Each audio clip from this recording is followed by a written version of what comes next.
Be strong.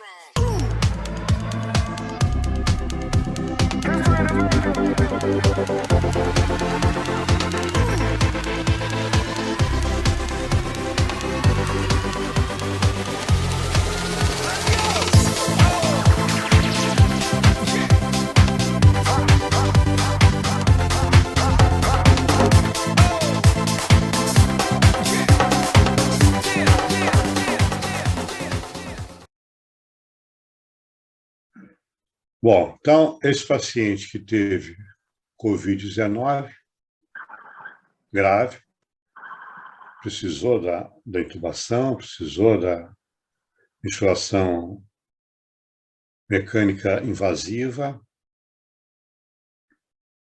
superou esse quadro, saiu desse quadro, então vai dar sequência ao tratamento já fora do CTI, fora do hospital, né?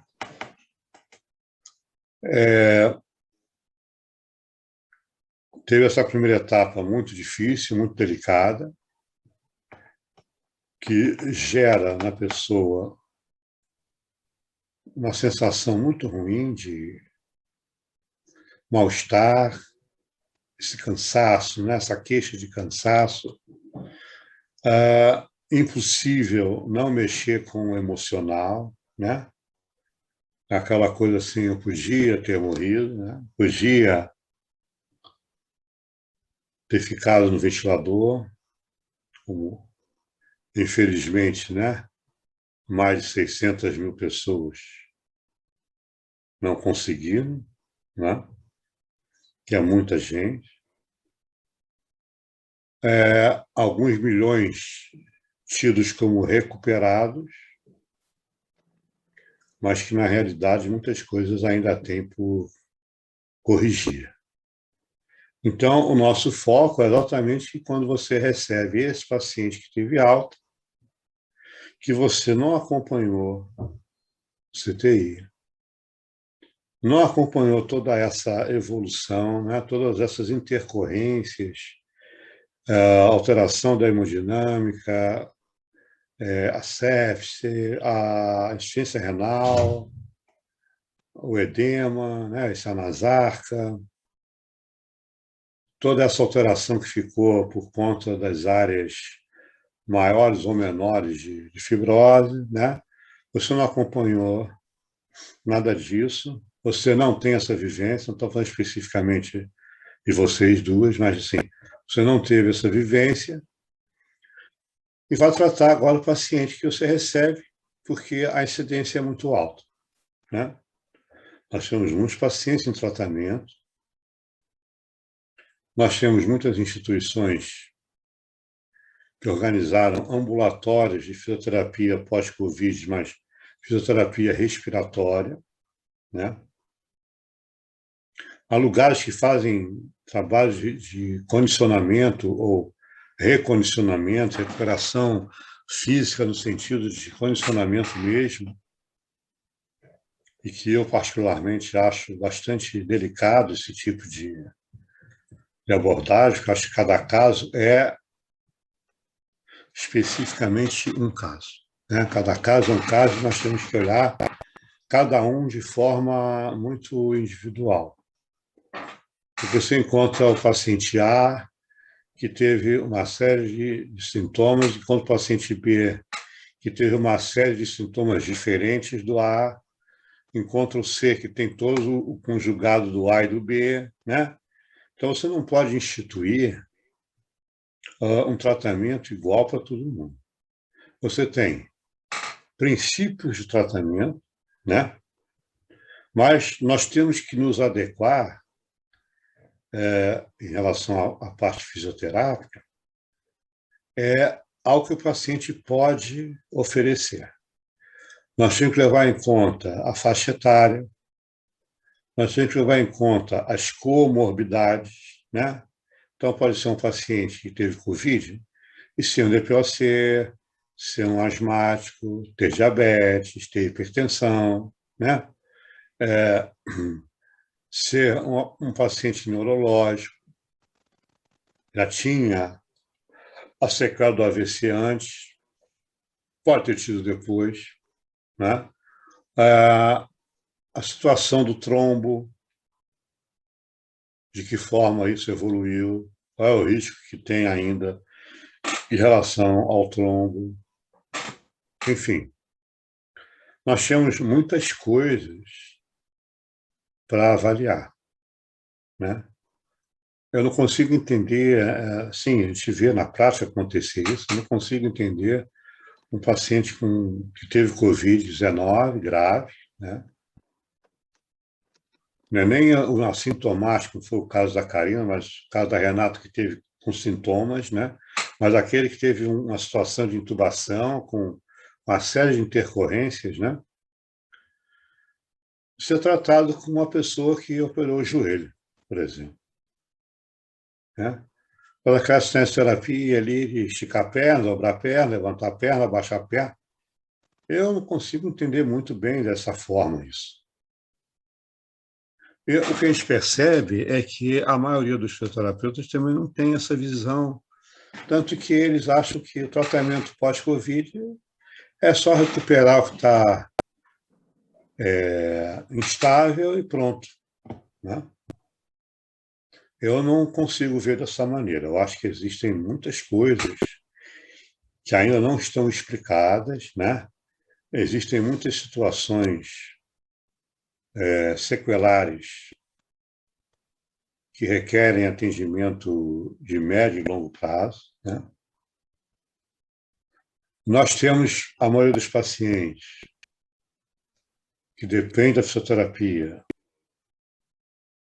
sem condições financeiras de arcar com tratamento longo, né? Porque não é só fisioterapeuta, às vezes precisa de fisioterapeuta, precisa de fonoaudiólogo, precisa de nutricionista, né? Precisa do cuidador, precisa da enfermagem, além da consulta médica, além da consulta com os exames, né? É um batalhão de coisas que o paciente precisa e que a saúde pública não dá conta sozinha, né? A situação dos ambulatórios de saúde pública não são situações ideais, né, para tratar os pacientes com sequela. E quando você vai tratar esse paciente em domicílio dele, a coisa fica ainda muito mais delicada. O tratamento o paciente que é tratado em casa é o paciente mais perigoso que tem. E nós não nos damos conta disso. Porque o paciente que é tratado em casa, com exceções, né, de suporte que ele possa ter, o paciente que é tratado em casa é você e ele, né? Se acontece uma coisa de repente, você não tem nenhum tipo de suporte, a não ser que ele já tenha alguma coisa em uso, mas a grande maioria não tem, né? Estou falando em relação só ao Covid, estou falando em relação Sim. às sequelas de modo geral. Nada impede que você está atendendo, o paciente tenha alguma intercorrência na sua frente. Como é que você vai fazer? Né? O tratamento domiciliar, todo mundo passa pelo tratamento domiciliar. Eu, na década de 80, 1980, eu cheguei a ter 20 pacientes em agenda em casa.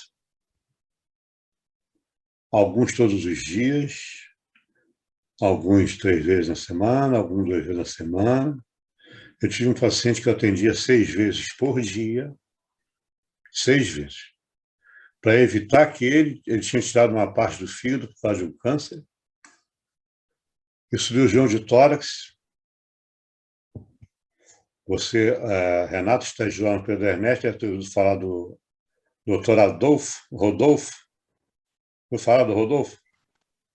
Depois foi diretor, é um cirurgião de tórax. O cara assim, que fazia tudo pelo paciente dele. Chegou a ser diretor do hospital uma época. Eu conhecia ele antes do Pedernetti, eu conhecia ele no hospital que ele internava.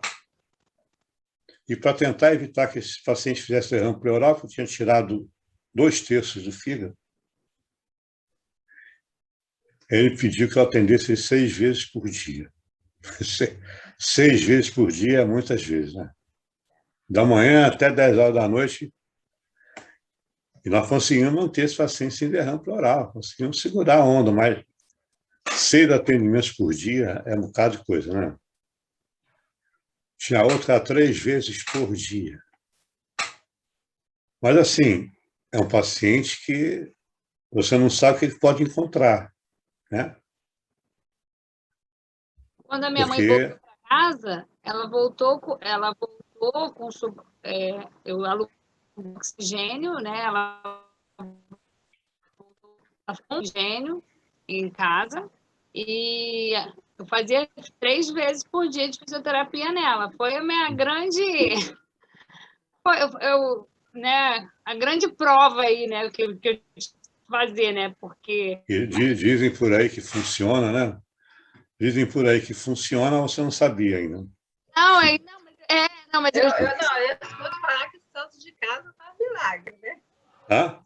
Oi? A santo de casa não faz milagre. Mas tem que começar a fazer. Tá fazendo. Está na hora de começar a fazer, né? Mas assim, eu sempre fui a regra, eu sempre fui um santo de casa que sempre fez milagre, né? Eu sempre tratei dos meus pais, sempre tive essa vendo? oportunidade. Esse santo já está mais cedo que você. Esse santo está mais cedo que você. O meu não, o meu é moda. Seu não? Não de hora. Mas a minha mãe é muito disciplinada, sabe? E isso é muito importante. a vontade dela de ficar boa é muito grande, né? Porque ela saiu sem falar também, ela perdeu 11 quilos. Você estava falando aí da nutricionista, né? Fundamental, porque ela perdeu 11 quilos em 15 dias. Em 15 perde massa muscular, muita coisa. Perde muita massa. Então, assim, ela fazia físico 3 vezes por dia e 2 vezes por dia, né? E era eu que fazia as duas coisas, tanto para físico. Mas é o que você falou, é uma preocupação muito grande, porque, embora o médico vinha aqui atendê-la e tudo, tinha suporte de oxigênio, mas mesmo assim, ela teve trombose. Então, estava tudo amarelo. Então, é muita linha que vai acontecendo no dia, né, com o paciente. Então, eu chamo muita atenção para essa coisa de atendimento domiciliar, porque abrange, antigamente, até mais do que hoje, né? Porque hoje tem os planos, né, os convênios, né? Mas antigamente não tinha nada disso. Fisioterapia, muito poucos profissionais ainda. Então, os atendimentos realmente eram feitos principalmente em domicílio. E eu sempre tive muito cuidado, né? Eu não atendia assim coisa muito ligada à parte traumato-ortopédica. Eu atendia mais a parte neurológica e respiratória, né?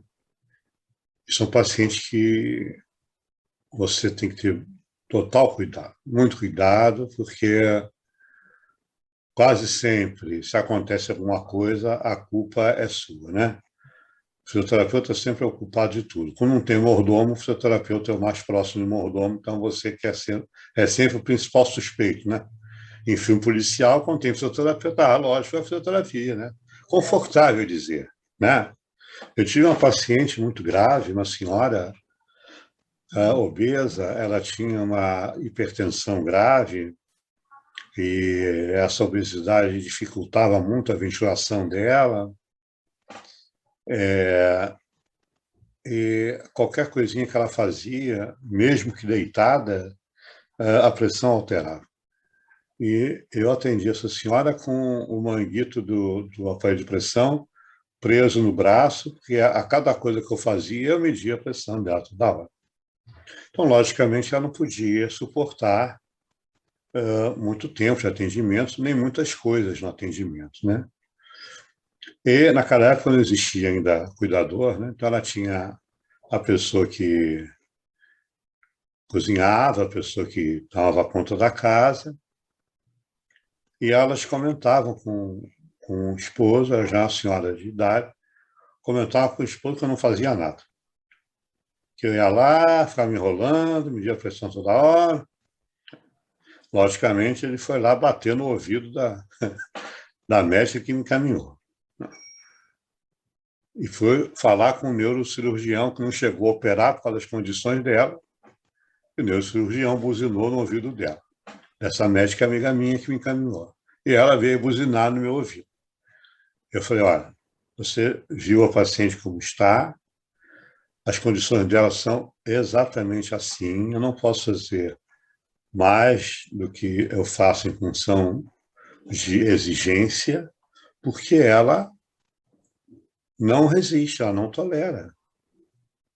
Nem consigo conseguir sentar, eu consegui, à beira da cama dela.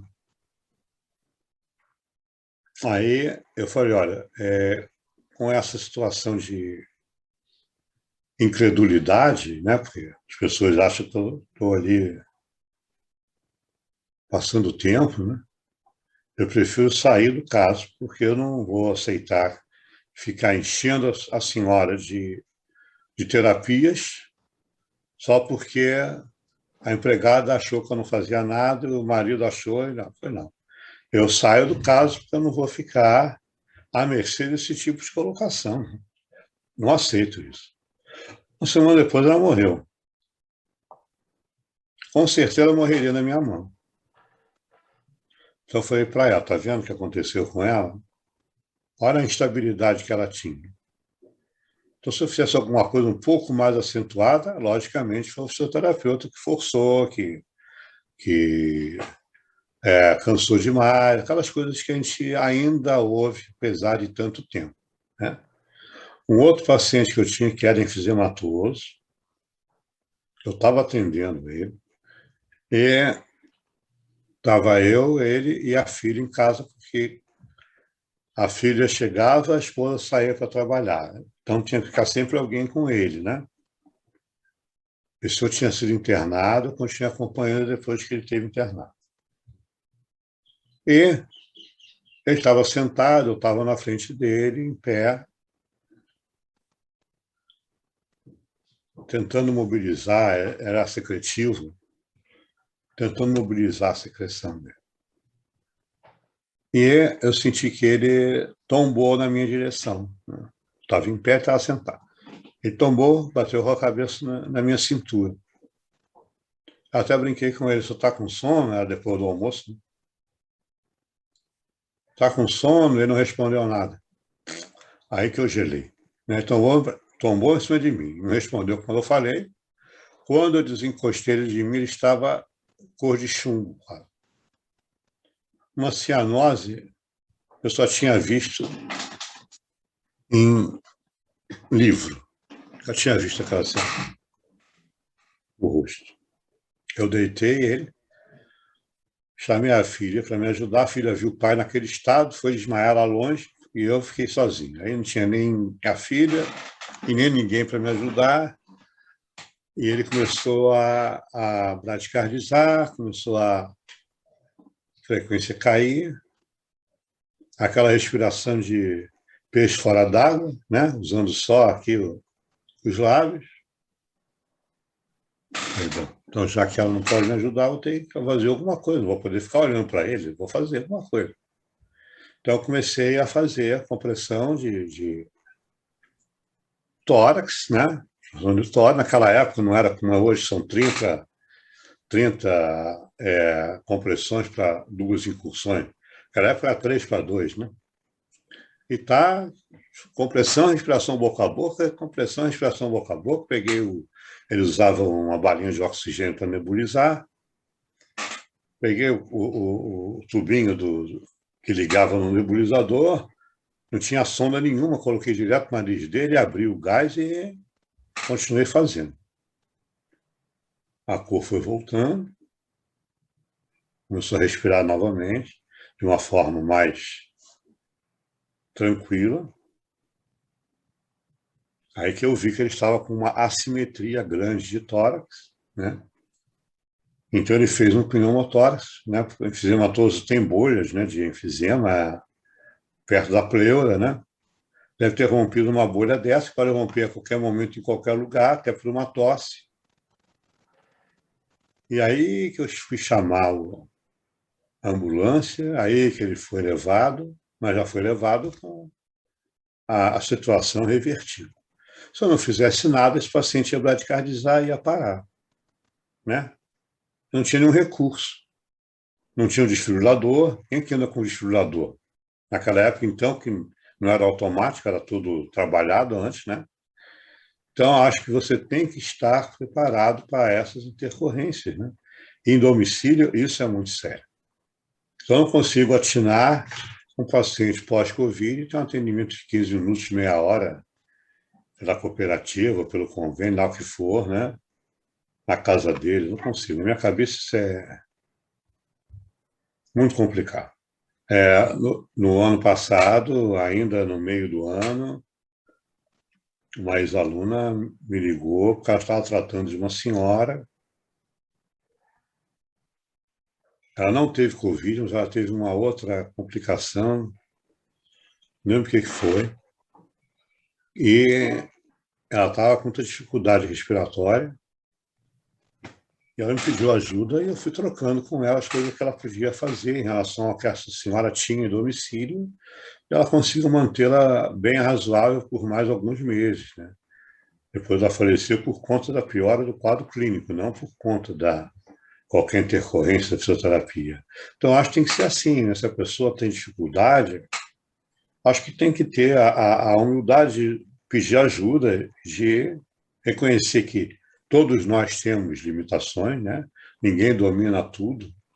E essa parte respiratória, cardiovascular, no tratamento ambulatório, tratamento domiciliar, é bastante séria. Então, acho que a gente tem que ter muito cuidado, né? Então, voltando aqui a essa nossa situação, nós temos sinais e sintomas que são bem comuns, outros menos, outros mais raros, né? Então, o principal tipo de queixa que a gente ouve é o quê? Sensação de fadiga, né? Fadiga geral, aquele cansaço de vontade só de ficar sentado, deitado. A fraqueza, nesse caso, não é a fraqueza muscular, por dificuldade para iniciar o trabalho, é a fraqueza por essa sensação mesmo de perda de força, né? Como vocês acabaram de falar, o paciente perde massa, fica hipotrófico em algumas áreas, né? Fica com algumas dificuldades até do ponto de vista articular mesmo, pelo desuso, pelas agressões, pela nutrição, pela perda de peso, enfim, vários fatores que contribuem para essa sensação inicial. A falta de ar é uma queixa bastante comum, taquipneia menos, né? Mas em alguns momentos ela acontece, em outros não. Tem pessoas que mesmo depois da Covid ainda continuam a relatar perda temporária de olfato e paladar, ou um ou outro. A cefaleia acaba acompanhando essa sensação de cansaço, de fraqueza, de mal-estar. Dores musculares e articulares são bastante comuns, né? Dói tudo, aquela coisa assim, dói tudo. A pessoa não consegue precisar onde é que está doendo. Da cabeça até a ponta do pé, né? Porque é a coluna que dói, se já doía, piora, né? Porque você, quando lida com paciente crítico, o que você imagina de imediato? É um paciente que está deitado num leito desconfortável, né? Apesar de ter o Fowler, é um leito desconfortável, invadido, tubo, dreno, oxímetro, acesso venoso, monitoração cardíaca, as bombas de infusão, sondas de alimentação enteral. Em outras situações, sonda nasogástrica. Você perde totalmente privacidade, né? Você não tem nem roupa nenhuma em cima. Então, a pessoa tem uma perda total de identidade, dignidade, apito de tudo quanto é tipo, alarme de tudo quanto é tipo quando a pessoa está acordada. Então, ela tem tudo para sentir dor e sente dor, né? A posição é extremamente desconfortável, mesmo que ela esteja sedada, mesmo que ela esteja em coma induzido, a dor acontece. E quando ela volta, está extremamente dolorida, né? A relação à agressão do tubo, às vezes da traqueostomia, dependendo do tempo que ela ficou em ventilação mecânica, né? Então, ela tem tudo para sentir dor, tem tudo para ter retrações musculares, né? Bloqueios articulares, hipotrofia. Enfim, essa pessoa tem uma porção de intercorrências correlatas ao tempo que ela ficou em ventilação mecânica, onde a figura do fisioterapeuta é muito importante para aliviar tudo isso, mesmo ainda na fase mais aguda do quadro. Eu defendo que o espaço do fisioterapeuta em terapia intensiva é um espaço cinesiológico, né? É através da cinesioterapia que ele consegue reverter uma porção de coisas. Então, essas dores se acentuam depois que ele tem alta, né? Muitos apresentam dificuldades de linguagem, perdem a capacidade de concentração, né? Dificuldade de raciocínio, alteração de memória. Muitos apresentam alteração da coordenação motora, perda de equilíbrio, quedas pós-alta, insônia, pesadelos, aquela sensação de pior, aquela sensação de que está passando muito mal. Então, isso, logicamente, mexe com o emocional, né? Então, tem pessoas que evoluem com depressão, com ansiedade, com síndrome de pânico, né? Tudo isso é perfeitamente esperado, fora outras situações. Pode passar, por favor, para... Então, todos esses sinais e sintomas que a gente está observando vão ser abordados por nós no tratamento fisioterápico. De uma forma um pouco menos comum, nós temos dor no peito, tem pessoas que relatam compressão, né? Dor em compressão, às vezes simulando dor anginosa, a palpitação por conta da própria ansiedade, relato de tontura, relato de zumbido no ouvido. Outras pessoas manifestam sintomas gastrointestinais, diarreia, dores abdominais, náuseas, às vezes tudo isso ao mesmo tempo. De uma forma um pouco menos comum, né, ou de forma mais rara, dores de ouvido, garganta, febre, quando há algum tipo de intercorrência, e anorexia, que não é tão raro quanto parece, né, porque a pessoa tem, muitas vezes, por causa desse mal-estar, dificuldade de se alimentar, né? Por isso a importância do acompanhamento nutricional, a importância das frutas, a importância da ingesta hídrica, seja por água, seja por suco, seja por que a pessoa gosta, porque no primeiro momento comer é complicado, comer comida sólida, né? Tudo isso contribui para a perda de força, para a perda de outras funções. Para passar ao próximo. Então, como sequela, e que isso vai ser muito importante na nossa avaliação, né, no nosso tratamento, A mais importante delas, em relação à parte pulmonar, é a presença de fibrose, né? Fibrose realmente é uma coisa que pode deixar uma capacidade respiratória reduzida. No caso que ela está falando da Karina, da mãe dela, basicamente não deixou essa sequela, né? Que bom. Mas, por exemplo, a paciente com tuberculose também evolui com as áreas de fibrose em torno da região da tísica, né? Fibrose renal acontece por causa da insuficiência da hemodiálise, né? Da agressão renal em função da antibiótico terapia, em função das aminas. Depressão e ansiedade é muito comum de encontrar. Então, assim, essas pessoas muitas vezes negam o tratamento, né? Acho que não vou fazer nada, não vou melhorar nada, né? Às vezes ficam muito ansiosos para melhorar mais rápido do que poderia, né? Isso, o fisioterapeuta tem que ter um jogo de cintura para contornar de maneira que exista um comprometimento, né, do paciente com o tratamento. Então, a Karina colocou que a mãe é muito disciplinada, mas isso não é a regra geral, né? Verdade. Muitos pacientes não têm essa característica de disciplina.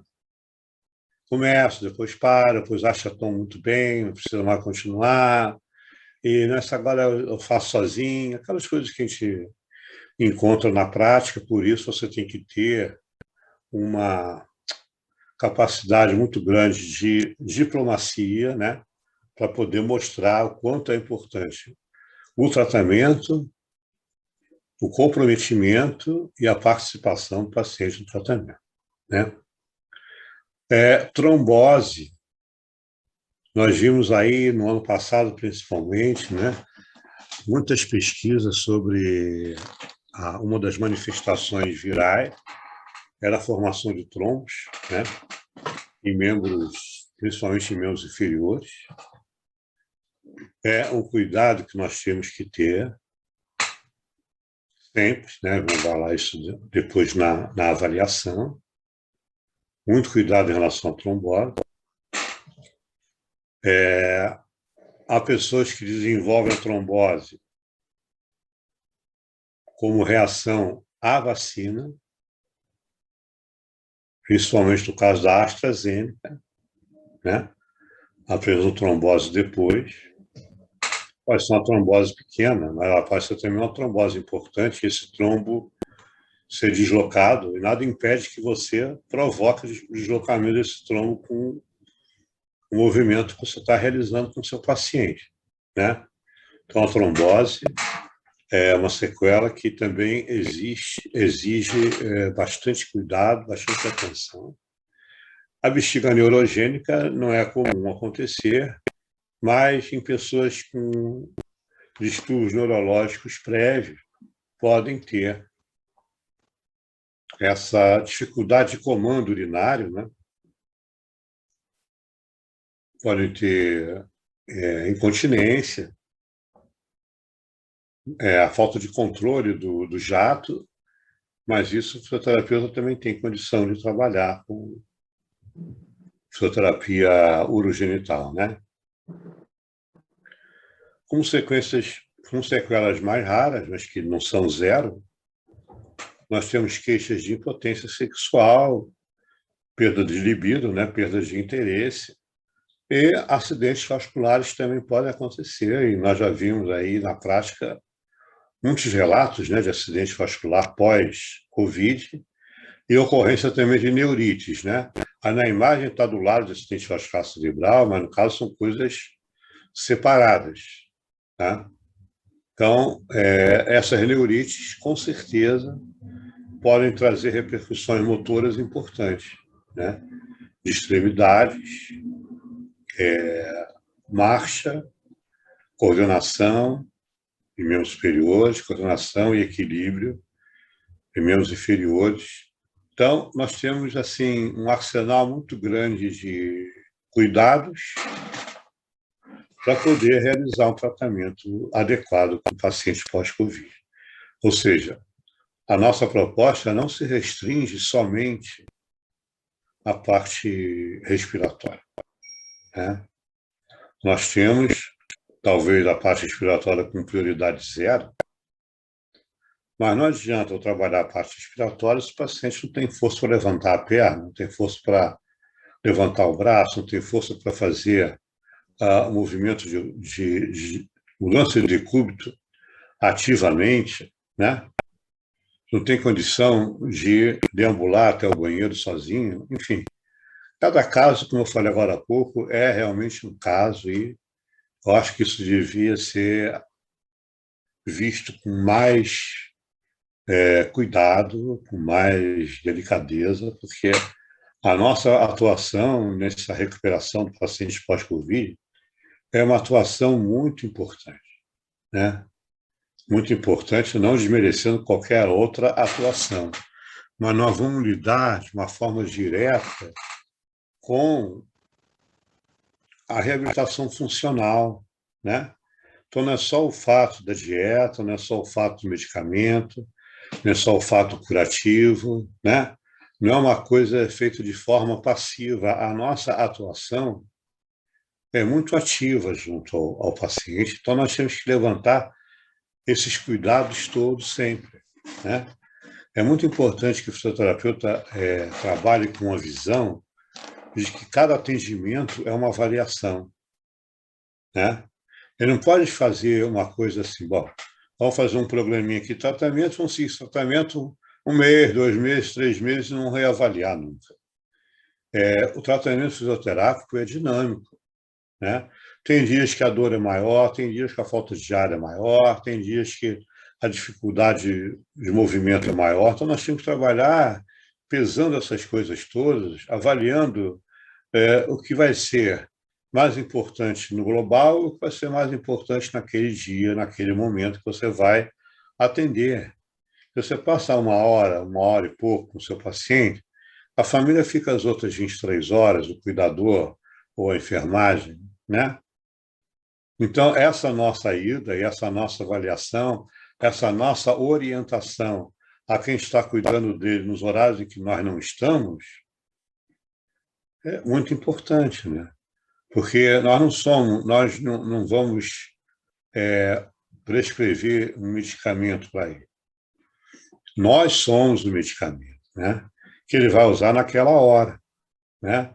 E aquela hora tem que ter um reflexo que ajude no restante do dia dele. Então, é uma coisa chata eu ficar batendo essa tecla o tempo todo, porque na prática não é dessa maneira que a gente vê muito acontecer, tá? Nós não podemos nos restringir a tratamentos assim. Vamos atender rapidamente, meia hora, porque daqui a pouco tem outro paciente, daqui a pouco tem outro consultório.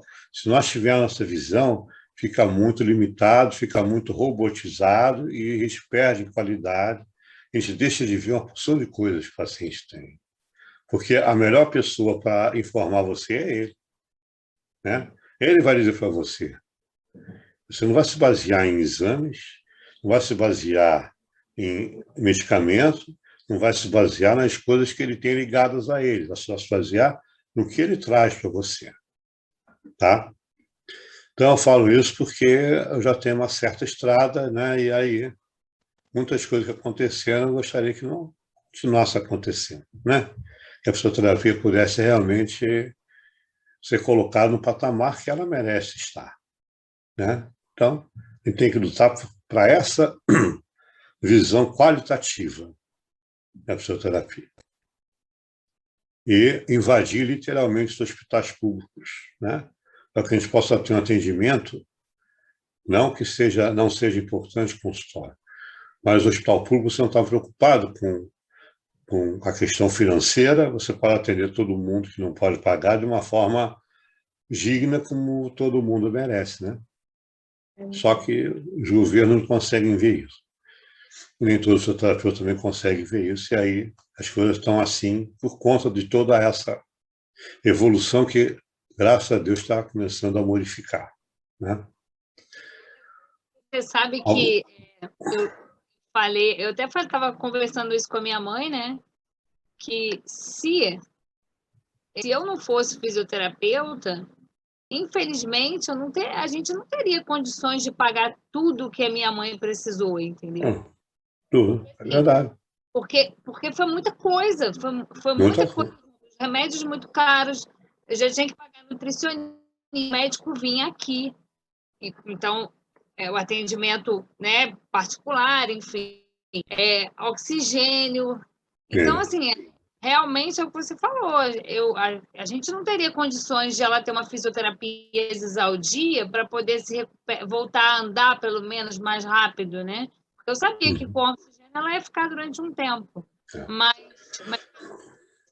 ela conseguia levantar para ir ao banheiro sozinha, visto que ela não falava, ela não tinha voz. Então, terrível. Tinha que ficar o tempo todo do lado dela, tinha que arrumar uma E às companhia. vezes nem força para escrever, não é isso? Não, A pessoa tem, não conseguia né? escrever, não tinha coordenação motora nenhuma. Nenhuma. Então, Não conseguia escrever, não, não. olha como isso é sério, É né? muito sério, é muito sério. Eu costumava colocar na... Nós temos hoje mais de 200 mil fisioterapeutas no Brasil todo, né?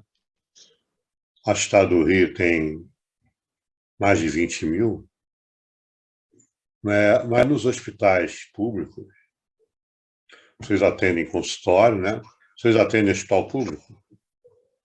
Atende, Não, Karina, Renata? não. Não. A Renata já passou pelo Pedro Ernesto, que é um hospital público que tem muito mais fisioterapeutas do que muitos lugares, né? Eu também, Lá é uma irrealidade, né? Lá é utópico, né? no Pedro Hoje, o que... também. Hã? Lá no Andaraí, eu já passei no Andaraí, no Fernandes Figueiredo, tudo. Eu também passei no Pedro Ernesto, no Bombeiro. Então, lá você encontra uma quantidade de fisioterapeutas bastante razoável. Não é o ideal ainda, né? Mas bem razoável, né? Quando eu entrei, nós éramos 11. Hoje são quase 80, né? E desde 1995, que a gente tenta ampliar o quadro e foi gradualmente ampliando. Mas por que eu estou falando isso, né? E trazendo isso para cá para a gente discutir? Porque, querendo ou não, a fisioterapia, a fonoaudiologia são especialidades elitistas, né? Sim. É só uma elite que pode ter acesso. Porque quando você vai tratar uma clínica de fisioterapia de convênio, a maioria das vezes é deplorável, né? As coisas que a gente vê são muito ruins, né? Tomara que comece a melhorar, a gente tem fé que comece a melhorar, mas a maioria das vezes é ruim. Então, você vai ter um paciente, quando, na minha época de atendimento domiciliar, eu me lembro muito bem, que o atendimento em casa era viável ainda, né? Nós éramos muito poucos no Rio de Janeiro, né? Muito menos no hospital público. Então, o atendimento era viável do ponto de vista financeiro, porque o custo de vida não era tão alto como é hoje, né? Hoje o custo das coisas aumentou muito, né? Então, a fisioterapia, um tratamento domiciliar ou tratamento de ambulatório no seu consultório que seja particular, é um tratamento elitista, né? Então, no caso, né, a Karina acabou de falar o exemplo da mãe dela, eu levava isso muito para a sala de aula na graduação,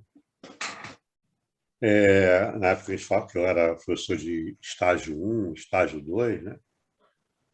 Sobre a importância de nós termos fisioterapeutas o maior número possível na rede pública de saúde, né? Quando eu falo rede pública, desde a saúde da família, do posto de saúde, até a unidade de terapia intensiva, coronariana, queimados, tal, né? Você invadir, literalmente invadir com o fisioterapeuta, porque a mudança vai ser muito radical de tudo, muito radical. Então, você, por exemplo, vamos dizer que você tenha a sua mãe, né, que precisou 3 atendimentos por dia de fisioterapia, todos os dias, né? Então, vamos imaginar que você tivesse um fisioterapeuta, que você lá recebendo R$ 30 por atendimento. R$ 30. Né? Bom, são R$ 90 por dia, são R$ 2.700 por mês. Já é uma paulada. R$ 2.700. Aí você tem a necessidade da fonoaudiologia, que vão botar todo mundo com R$ 30. Olha só a situação, como é. R$ 30, bem baixo, né? R$ 30 todo dia, uma vez por dia. Mais R$ 900. Né? Tem as cuidadoras que revezam cada uma 24 horas, uma 24, outra 24, outra 24, que você tenha 3 cuidadoras revezando 24 horas, com ganho em torno de 1.200 cada um. Então, você tem 2.700, mais 900, 3.600, mais 3.600 das cuidadoras, 7.200. Vamos somar os medicamentos, vamos somar o oxigênio, vamos somar a necessidade das dietas, né? Vamos somar a necessidade de fralda, de roupa, né? Então, você tem um gasto familiar de R$ 10.000. Sim. E mais a visita do médico é R$ 1.000, né? E vai lá, vai um atendimento por R$ 600, R$ 800, R$ 1.000. Para ficar meia hora, você fica 1h30, 2 horas, recebe 30. E vai lá, recebe um atendimento de meia hora, prescreve a mesma medicação, ausculta, bate no ombro, vamos lá, dona Maria, trabalhar, vai embora, recebeu R$ 1.000, você está lá ralando, recebeu 30. Né? Então, o gasto final da família gira em torno de R$ 10.000, mais os gastos da casa. Qual é o brasileiro hoje que pode suportar isso? Brasileiro médio. Só uma elite, concorda? Sim. Ou quem tem um plano que abranja home care, ou que tenha cobertura total de ambulatório, tal, e que para pagar esse plano de saúde também é um valor alto. Né? Então, a única saída para que a fisioterapia seja de qualidade seria esse paciente ser atendido no hospital público, no ambulatório do hospital público, na clínica da família, na clínica da saúde da mulher, da saúde do idoso, da saúde da criança, do adolescente, né? Gratuitamente, com decência, que ele tem o mesmo direito daquele que paga. Né? A nossa Constituição está claro dizendo que saúde é um direito cidadão, um dever do Estado, é um direito que ninguém cumpre e é um dever que também o Estado não cumpre. Então, a gente fica, a nossa fisioterapia aviltada, porque ela não pode ser executada de uma forma decente, porque você tem não sei quantos mil pacientes para atender no consultório, mas não sei quantos mil pacientes para atender em casa, já tem que ir para o hospital, tem que cuidar da filha, tem que fazer o jantar, tem que ver a escola, fazer o dever junto com ela, quando a fisioterapeuta é mulher, não é isso? Ou tem que cuidar da avó que está em casa, que depende dela, tem que cuidar da mãe, que depende dela. Acabou o dia, você não estudou nada, você não atualizou nada, você não viu nada, está estressado, estafado, acabado, para ganhar um salário que não é condizente com o esforço que você fez, com o estudo que você teve. Então, se você estiver dentro do hospital público, ganhando de uma forma decente para estar no hospital público, salário básico decente, com horário para atender, com horário para pesquisar, com horário para se reunir, né? Com horário para sair de lá e ainda quiser fazer consultório, horário para sair de lá e atender um paciente em casa que você queira. Essa é a nossa proposta e o paciente ser atendido direito. Né? Você não está preocupado se ele vai ganhar alguma coisa ou não, porque você está ganhando do seu hospital, do Estado, do município ou federal, decentemente. O governo não consegue entender que ele está investindo em você, ele não está gastando dinheiro com o fisioterapeuta. O fisioterapeuta é um investimento de prevenção que as pessoas não se tocam, que isso é fundamental. Vários trabalhos já mostraram isso. Mas é necessário o quê? Que a gente se mexa e mostre. Então, na realidade, a fisioterapia é uma coisa que abrange uma elite minoritária do país, Nós temos hoje uma média de 43 milhões de pessoas que pagam o plano de saúde, nos diversos níveis de abrangência do plano de saúde, mas nós temos 220 milhões de habitantes, então 170 e poucos milhões não têm. São atendidos pela saúde pública.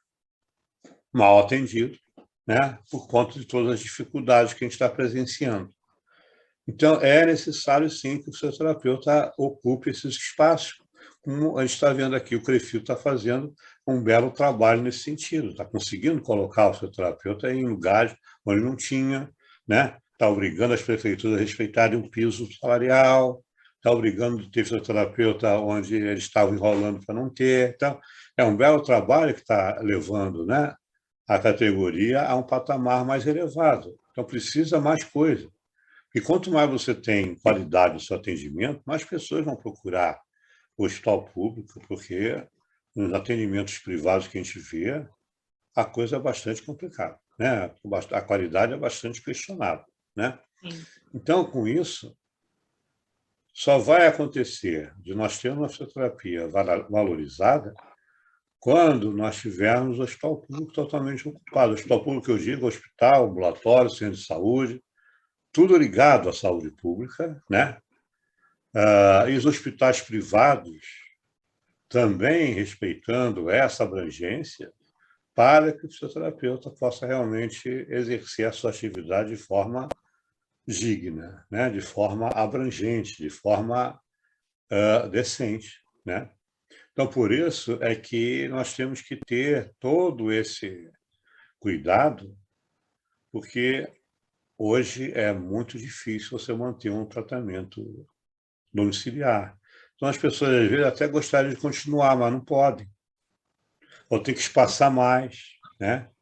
Porque não estão conseguindo arcar com os gastos, né?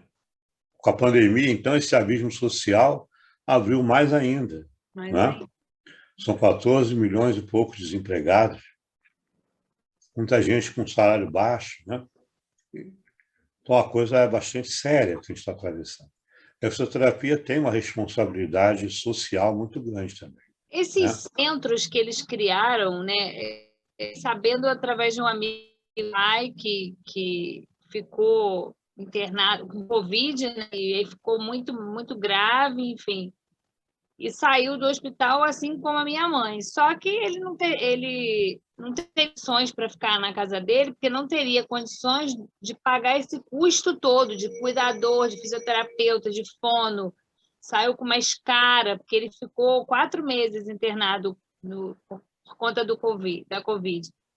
Aí ele foi para um hospital que como se ficasse morando lá, né, nesse hospital, e aí tem habitação, é da AMIL, é aqui em Botafogo. E aí ele ficou lá até ele voltar a andar, e, enfim, e não precisar mais de suporte de oxigênio, voltar a Sim, falar. os hospitais privados, dependendo do plano, tem essa possibilidade. Tem vários hospitais que têm essa possibilidade. A própria ANIL está criando um centro de recuperação, de condicionamento e tal, né? Isso foi criado agora, né, com a Foi criado pandemia. agora, em função da Covid, né? E várias unidades públicas também estão criando ambulatórios de fisioterapia respiratória, né? Mas, na realidade, a gente precisa de outras abordagens junto com a respiratória, né? Então, a coisa é muito complexa, né? Porque nós temos muitas pessoas crônicas com necessidade de atendimento, mas não tem onde ser atendido, né?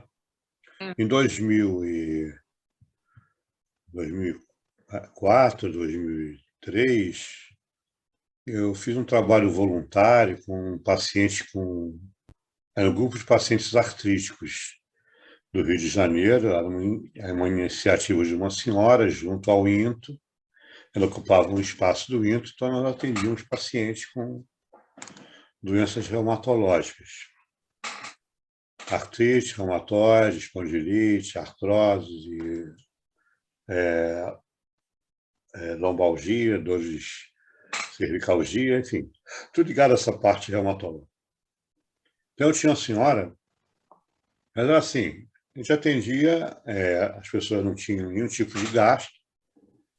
Eu ia lá uma vez na semana, ficava o dia inteiro, a outra fisioterapeuta ia mais um outro dia, lá acho que eram uns 3 ou 4 fisioterapeutas atendendo, a gente ficava cada um no horário, mas o tratamento era intervalado, porque não tinha uma estrutura para atender de forma regular, e essa instituição ficava ali perto da Cruz Vermelha, mas não atendia pessoas naquele entorno, ela atendia pessoas de onde viessem, né? Então, eu tinha uma senhora que ela tinha uma espondilite que foi grave, ela teve uma trombose grave, teve que fazer traqueostomia, tinha uma limitação bastante importante, e ela vinha de Campo Grande.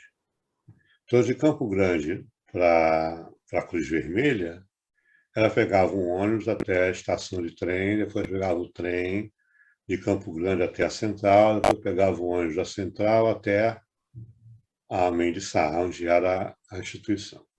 Ela com o marido dela. Era uma senhora. Então, ela chegava extremamente cansada, né? Voltava para casa, fazia tudo aquilo de novo.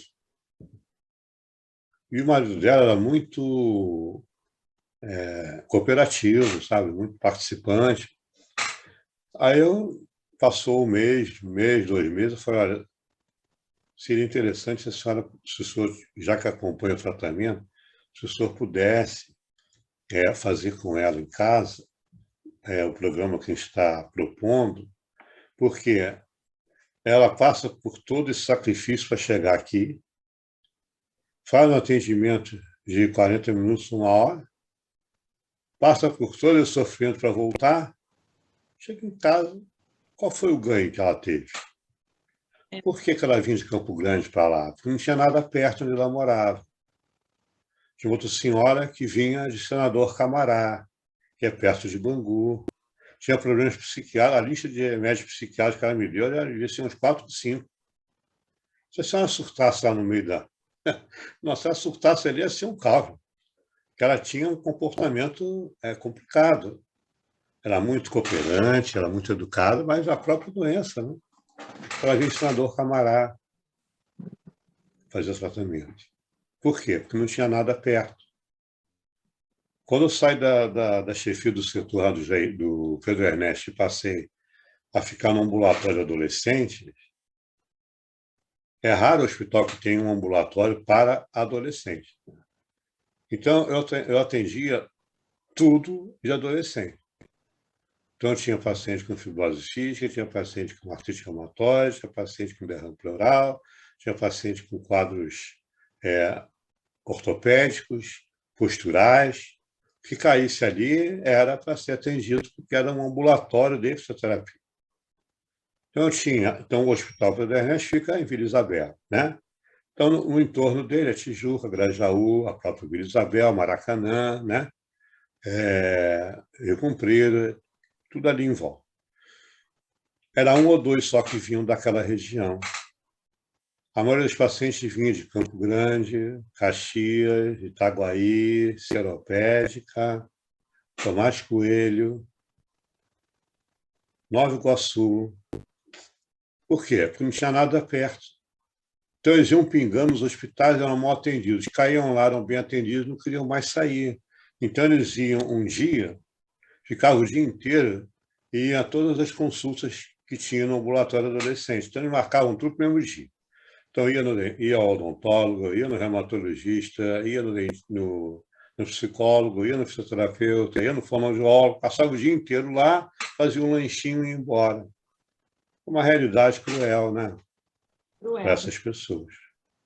Adolescentes que podiam andar, fora os que tinham que ir de cadeira, passando pelo vexame de entrar pela porta da frente, ninguém dar lugar, ficar sentado no chão, e a cadeira... Coisas deploráveis, coisas muito graves que acontecem, né? Então, é por isso que nós temos que ter muita consciência de que o fisioterapeuta tem uma responsabilidade social muito grande. Então, para que ela seja acessível a todo mundo, literalmente, nós temos que ter o fisioterapeuta dentro do hospital privado, dentro do consultório, com todo o respeito desses planos de saúde que pagam uma merreca, como vocês sabem que vocês têm consultório, se tiver convênio, sei lá, quanto é a hora de atendimento que vocês fazem? Já chegou a R$ 20, né? Eu não tenho. No consultório. Tem convênio? Não. Não tem? Quando tem, deve ser um valor baixo, né? E os hospitais privados... 22. Quanto? 22. R$ 22? O convênio paga?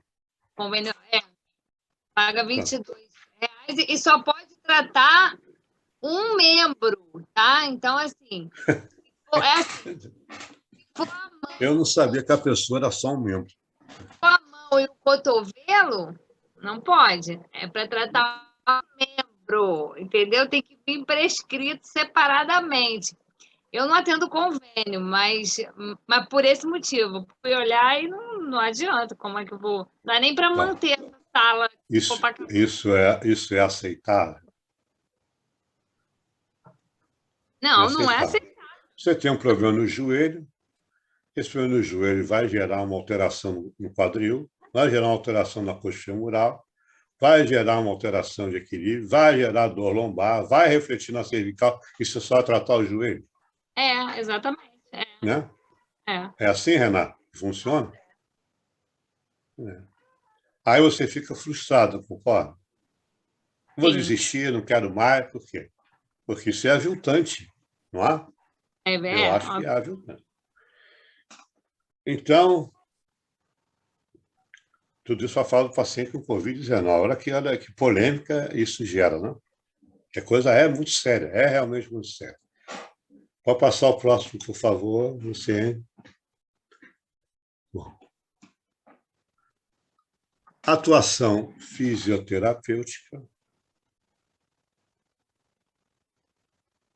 a partir do momento que esse paciente recebeu alta,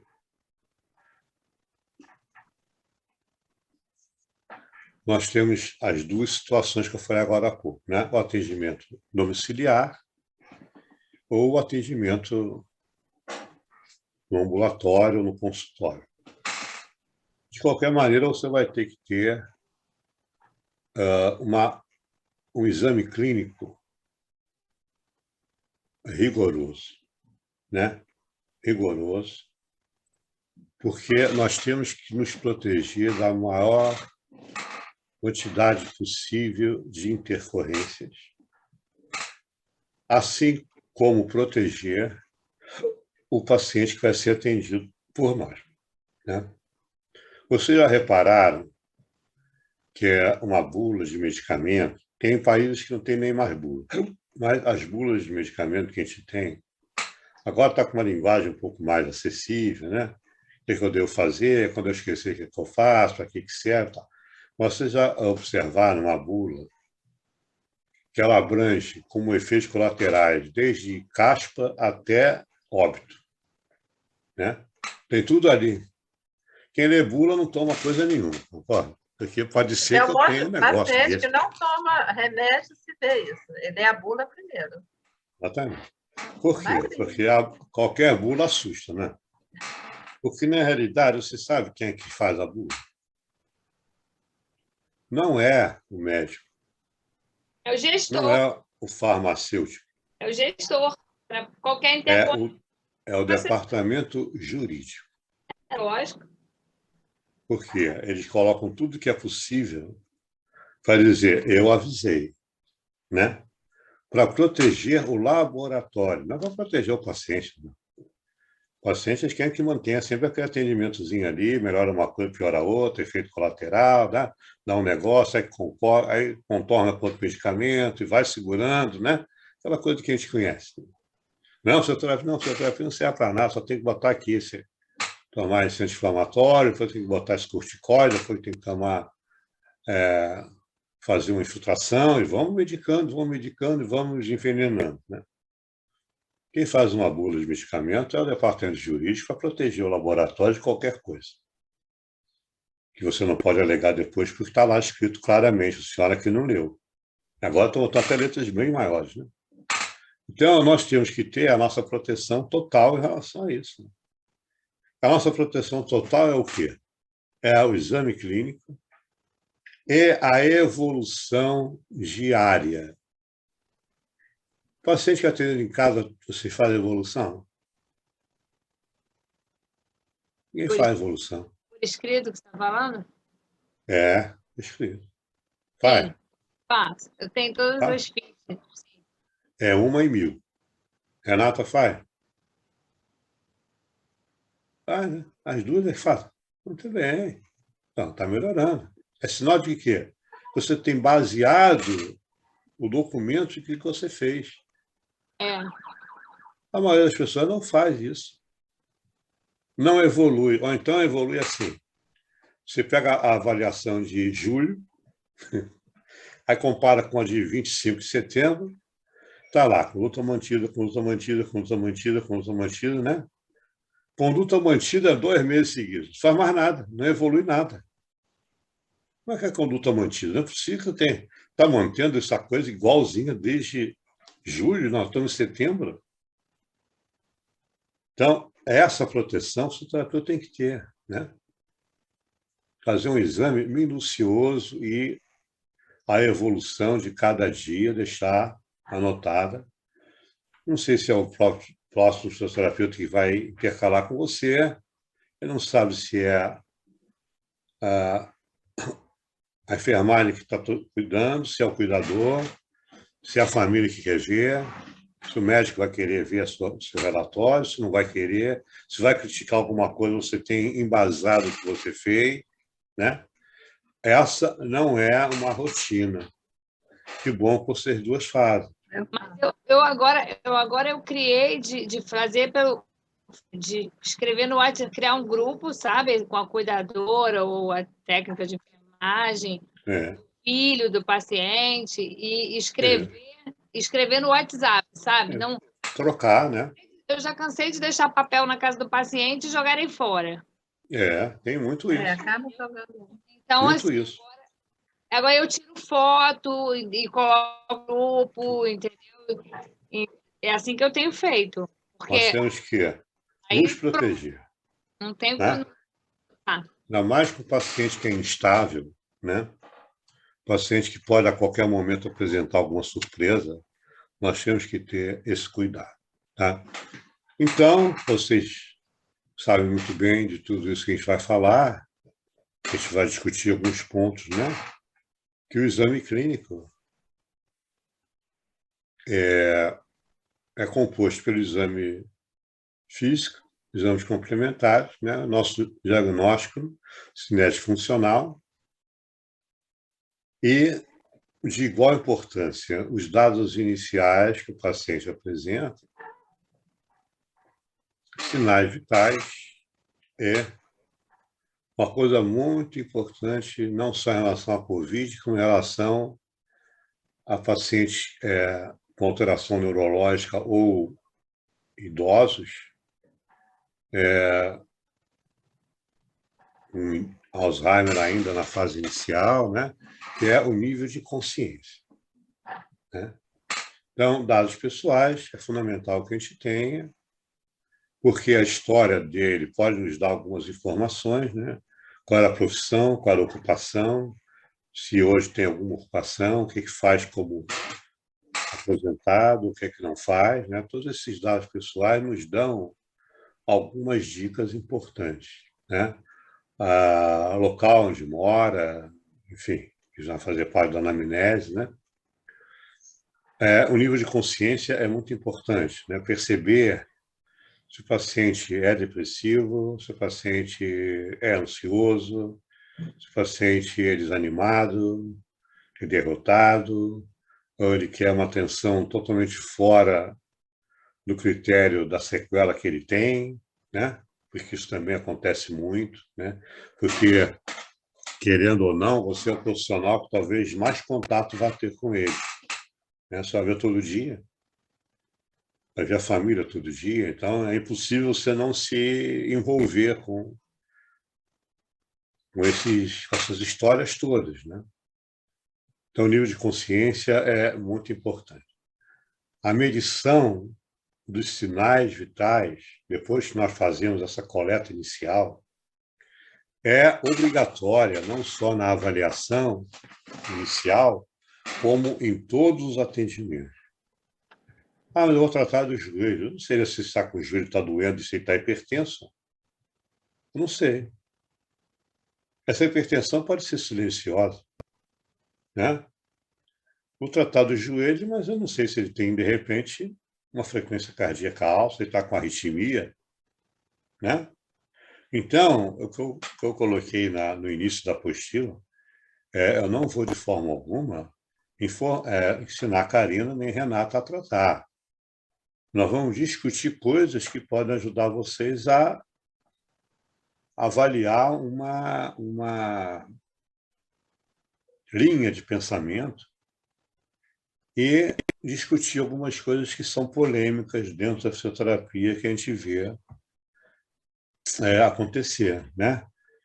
Na minha fase de recém-formado, há uns 5 anos atrás, a moda era hemiplégico ficar apertando bolinha.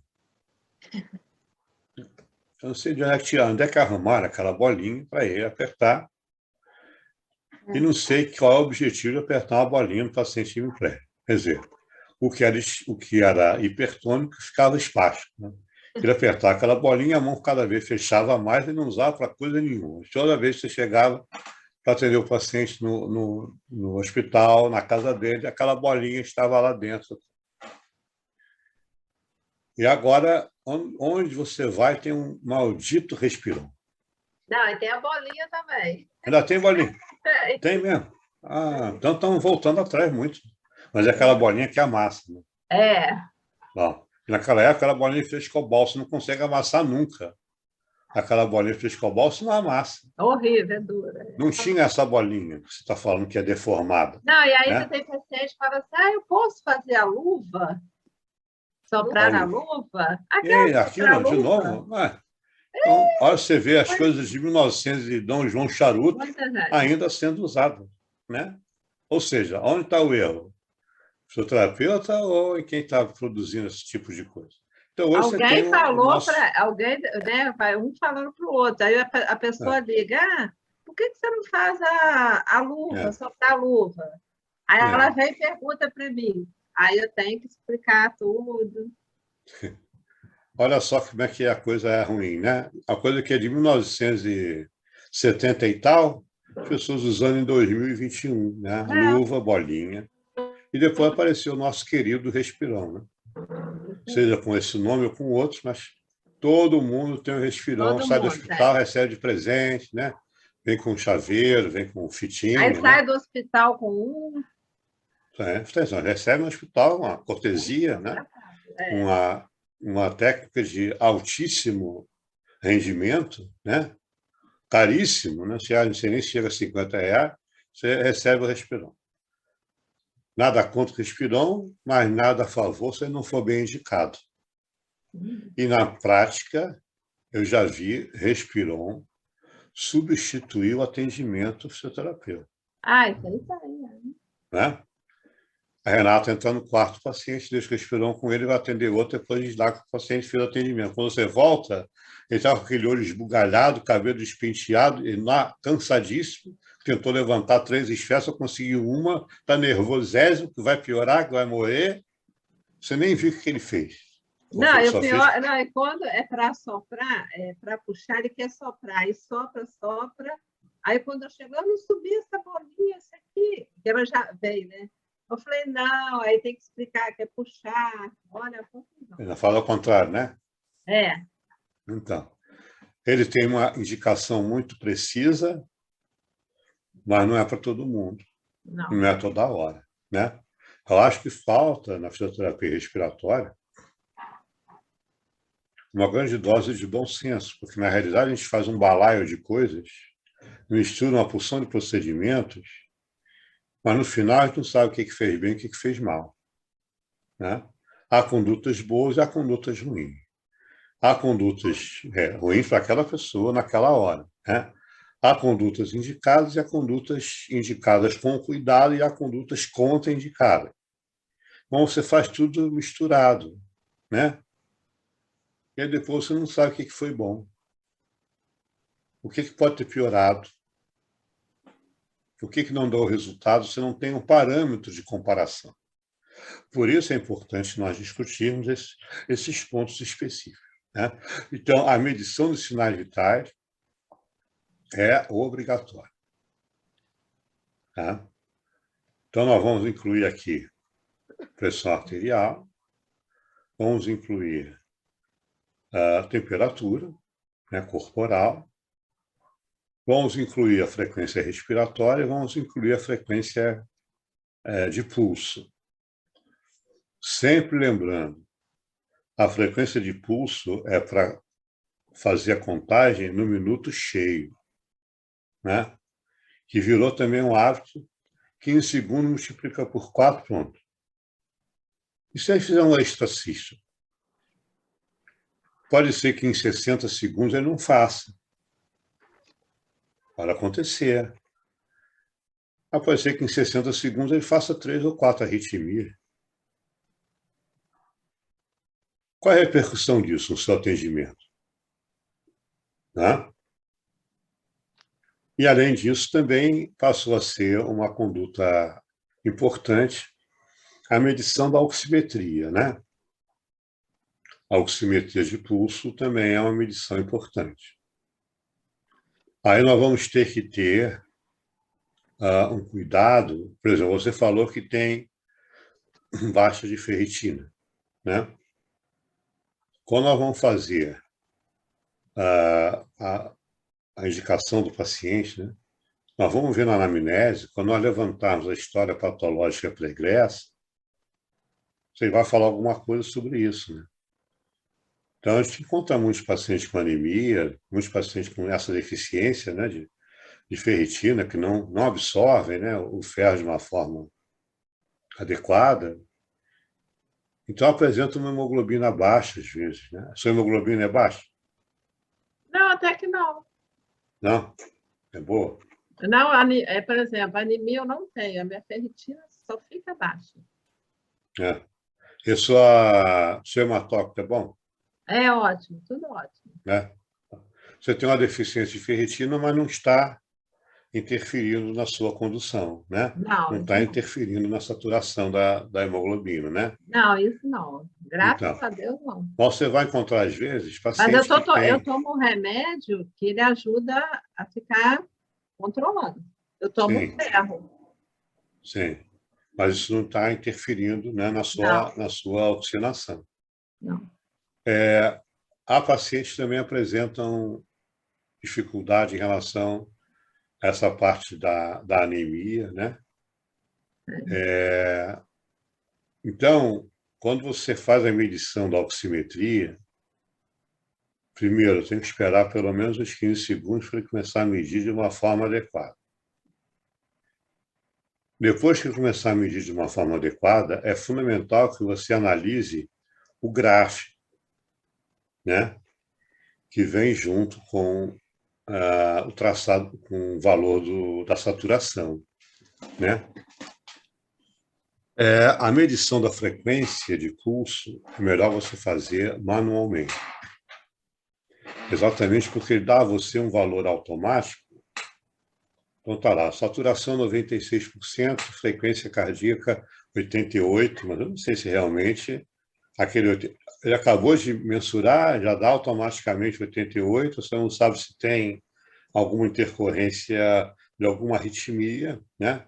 Então, eu sugiro que vocês levem em conta somente o valor da saturação e a medição da frequência do pulso, vocês façam a contagem diretamente do pulso com o minuto cheio. Tá? E observar o traçado gráfico. Tá? Porque muitas vezes a saturação se apresenta baixa, mas o paciente não está demonstrando sintomatologia nenhuma e o gráfico está alterado. Então, se o gráfico está alterado, é porque a captação não está boa. Tá? Se o gráfico estiver normal e a saturação estiver baixa, a saturação está baixa. Mas é fundamental que vocês observem o gráfico, sempre. Então, há pessoas que têm uma maior captação em um dedo do que em outro, né? Há pessoas que apresentam alteração por conta de cor de esmalte. Tem umas cores de esmalte que não permitem a leitura, né? Tem outras pessoas que apresentam alteração da saturação porque a extremidade está fria, ou porque a pressão está baixa, ou porque tem anemia. Então, nesse caso, o traçado vai ser alterado. Então, se você olha o traçado, ele não está regular, você tem que buscar qual é a possível causa dessa alteração. Tá? Então, como é que é o gráfico da saturação?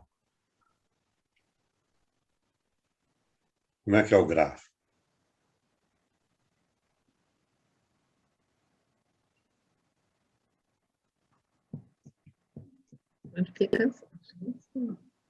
Quando você coloca o oxímetro, né, no dedo do paciente, você observa o valor da saturação, né, tem o valor da frequência e tem o traçado gráfico. Como é que esse gráfico tem que estar? Não é porque deve, tem que estar. Quer dizer, tem que estar no sentido da captação, né? Se a captação está boa, o gráfico está regular. E como é que é esse gráfico regular? Qual é o formato dele? Aí eu acho que teria que estar no pico e descendo, né? Às vezes eu vejo, tem paciente que ele faz uma reta e desce. Então, a captação não está, no oxímetro, essa captação não está boa. A captação regular mostra um traçado triangular. Um triângulo seguido do outro. Ele vai, tá? Um triângulo. Aí tem um triângulo seguido do outro. Cheio. Tá? Um pico, né? Triângulo, direitinho, triângulo. Seguido. Tá? Se a captação altera, é porque ou saiu do lugar, ou a extremidade está fria. Se a pressão está boa, não é a pressão, você tem que buscar outras causas que podem ter alterado aquele traçado gráfico. Tá? Esmalte é horrível, às vezes nem consegue ver. Esmalte, alguns não permitem que você faça a captação. Aí, se você não consegue, se o pé não estiver com esmalte, vê lá. Vê no pé. Às vezes vou no pé. Se o pé está com esmalte, aí é complicado. Se for o mesmo, né? Alguns não interferem. Eu não sei de cor hoje, porque os esmaltes modificaram muito, né? Eu não sei quais são os que impedem, mas se você tiver uma pessoa com esmalte, às vezes a captação fica alterada por conta disso. Tá? Se o traçado gráfico está normal e a saturação está diminuída, então o problema é realmente com a saturação. Tá? Então, o gráfico é importante avaliar quando vocês colocarem o oxímetro. Tá? Então, esses sinais vitais tem que fazer a mensuração sempre, durante a avaliação e durante o atendimento, se for necessário. Tá? Então, cada um é que vai perceber se há necessidade de emitir os sinais ou alguns sinais durante o atendimento ou não. Né? Isso vai de cada um, porque cada paciente tem uma característica e cada profissional tem que saber perceber essa característica. A anamnese é aquilo que a gente conhece tradicionalmente, que a palavra anamnese significa puxar da memória. Né? Então, a anamnese significa o relato,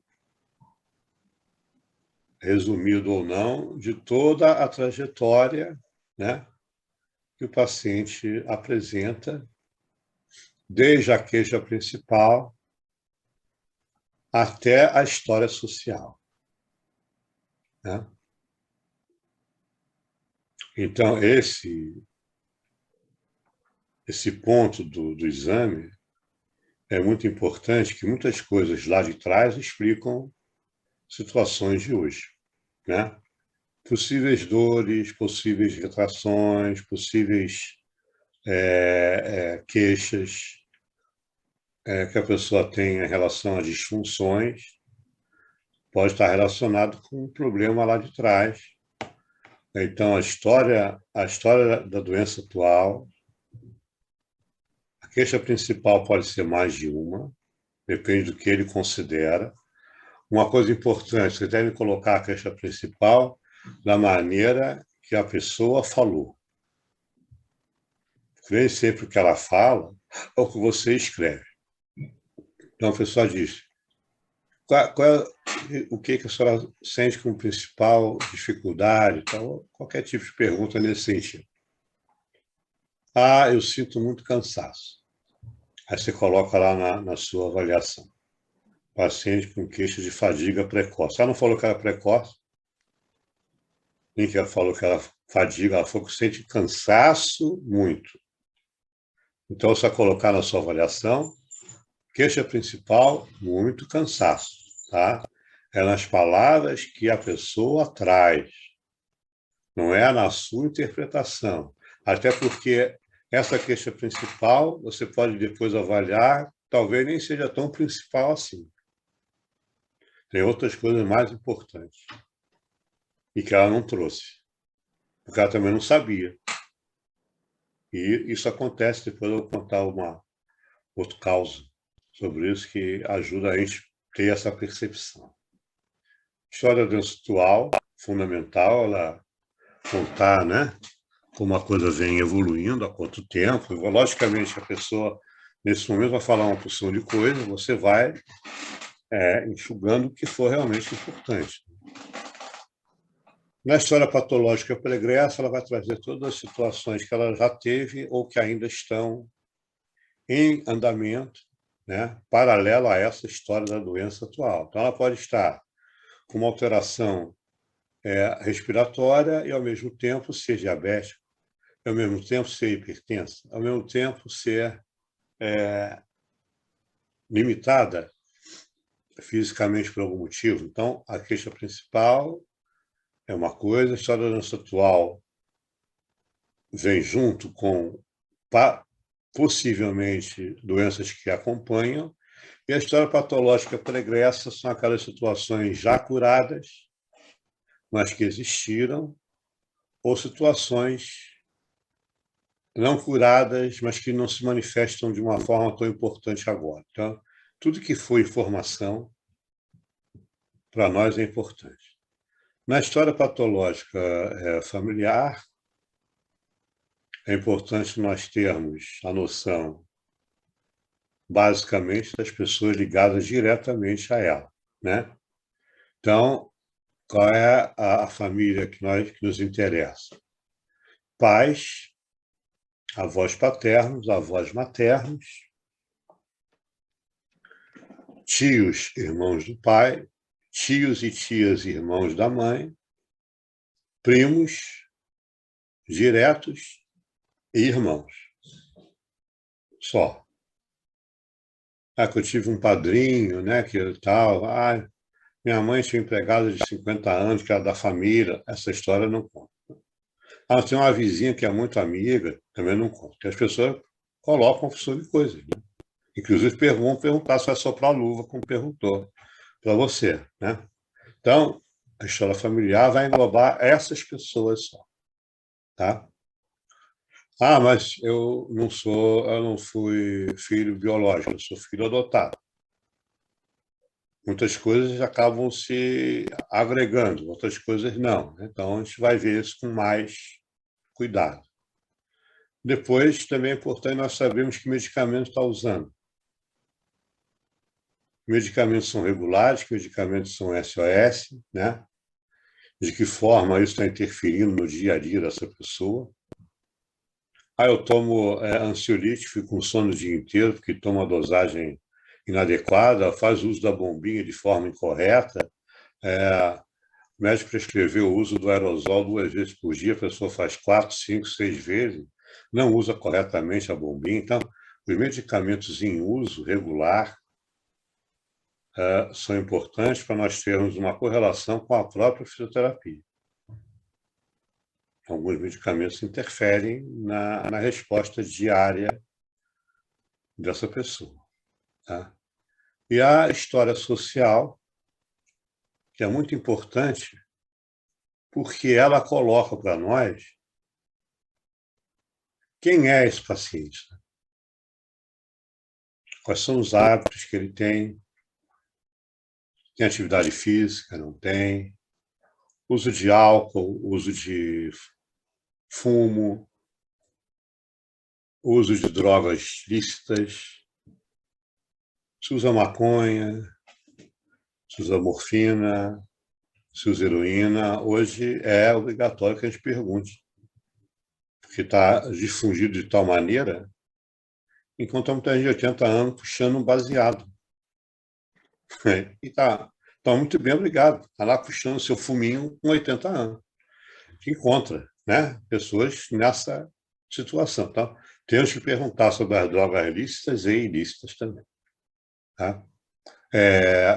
Faz alguma atividade física regular? Não faz? É sedentário? Né? A alimentação é regular? O sono, tudo isso dentro da história social, né? O sono é compatível, é regular, dorme fora dos horários, né? Dorme fica com sono durante o dia, à noite não dorme, tem insônia, né? O local onde mora, não interessa para nós saber se ele mora numa casa rica ou se mora numa casa pobre, né? Se mora num local bonito, se mora num lugar feio. O que interessa para nós o que circunda essa casa que pode interferir na qualidade de vida dessa pessoa, né? Eu tinha um paciente no hospital do IAZE, acho que essa senhora era merendeira em uma escola pública e tinha DPOC. Ela ia lá no ambulatório fazer tratamento fisioterápico. Depois ia para casa e subia o morro. Chegava lá em cima, tudo que ela ganhou aqui embaixo perdia quando chegava. Por quê? Porque em casa ela não fazia nada. Então, quando comecei a perguntar sobre essas coisas, ela me explicou onde ela morava, o esforço que ela fazia. Então, eu passei para ela algumas coisas para ela fazer quando chegasse em casa, né? Após aquele esforço de subir aquela ladeirona para chegar em casa, algumas coisas que ela podia fazer para aliviar tanto o cansaço como melhorar a qualidade respiratória. Então, o que nós temos em volta dessa casa? Né? Tem fábricas, tem odores, tem barulho, tem poluição, né? A casa tem infiltração, tem mofo, né? Tem piso frio, tem carpete, ou seja, tem animais com pelo, né? Tudo que pode agregar, logicamente, dependendo de que seja a história patológica, né? Tudo que possa agregar informação é importante. Ora, perto de um valão aberto, né? Não tem tratamento de esgoto, não tem saneamento, tudo parece uma bobagem, né? Informação só para acrescentar, mas pode interferir na qualidade respiratória dessa pessoa, né? Os hábitos de casa, os hábitos de higiene, os hábitos de limpeza, né? O tipo de produto que usa, esse plasmático importa, esse proalérgico importa. O paciente teve Covid, mas também tem asma, né? O paciente teve Covid, mas tem que fazer esforço para limpar a casa, tem que fazer esforço para chegar à casa onde mora. Tudo isso é importante, né?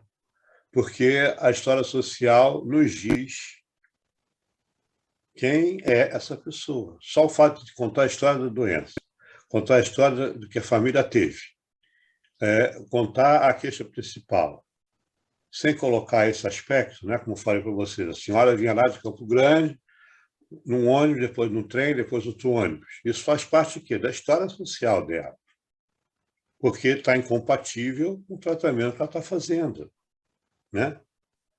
Nesse ambulatório adolescente do Hospital José Ernesto, eu tinha uma menina já tinha 12 ou 13 anos, ela tinha uma encefalopatia, né, crônica, ela tinha uma lesão cerebral grave, a mãe morava na praia de Mauá, que é perto de Magé, ela era caseira de um sítio lá, e ela, por conta dos antibióticos que ela tomou, ela estragou toda a dentição, né? Então, aquela coisa, vai pingando de hospital em hospital, acabou caindo lá no Pedro Ernesto, fez toda a extração dentária, logicamente que a mãe quis continuar a tratar lá, porque ela foi bem atendida. Então, essa senhora ia toda sexta-feira, com essa menina no colo, até a estação do ônibus, vinha até o Rio, pegava outro ônibus com ela até o hospital, não sei se 1 ou 2, fazia tudo aquilo de volta. E aquilo estava me incomodando, porque, primeiro, um ambulatório não é apropriado você trabalhar com um lesado cerebral, né? Você tem que ter um ambiente próprio, né? Tatame, com bolas, com outros apetrechos, espelho, né? Quer dizer, não tinha nada daquilo comigo. E essa senhora, ela não ia durar muito com aquele esforço, levando aquela menina no colo, porque ela era totalmente imóvel, então, logicamente, pesava muito mais, né? Eu falei, só não pode continuar trazendo a sua filha aqui, primeiro que a gente não tem. O que adianta 1 hora que ela ficasse lá, 40 minutos, uma vez na semana, com todo aquele esforço para ela voltar com ela para Mauá. Eu falei, só não pode vir aqui dessa forma. Então, eu conhecia um médico lá em Magé, que era o presidente da Pestalozzi de lá. Então, eu fiz uma carta de próprio punho no papel timbrado do receituário do hospital, pedindo se ele conseguiria uma vaga para continuar o tratamento lá. De Mauá para Magé era um pulo e ela poderia ser atendida várias vezes por semana e a mãe não sofreria aquele trauma imenso na coluna para levar essa menina no colo. E eu consegui que ele conseguisse um horário para ela e ela foi para tratamento lá. Então, se você não tem conhecimento dessa história, você não vai nem se preocupar com isso, né? Vem aqui e faz aquela coisinha ali que realmente não vai curar ninguém, não vai levar a melhora nenhuma. Então, a gente tem que ter o bom senso de reconhecer que muitas vezes a fisioterapia não vai acrescentar absolutamente nada se for feita dessa forma a abordagem. E eu reencaminhei, ela pôde, então, ter um atendimento mais decente lá. Então, essa história social para nós é muito importante. Ainda mais agora nesses casos de Covid, né? Nós vimos aí, a maior parte dos óbitos acontecia onde? Em comunidades onde não existia saneamento, onde não existia informação, não existia centro de saúde, né? Onde não existia suporte. A maior parte dos óbitos aconteceu nessas regiões. Inicialmente com idosos, depois, mais recentemente, pessoas mais novas, e agora, novamente, os idosos. Então, tratar por tratar é bastante complicado.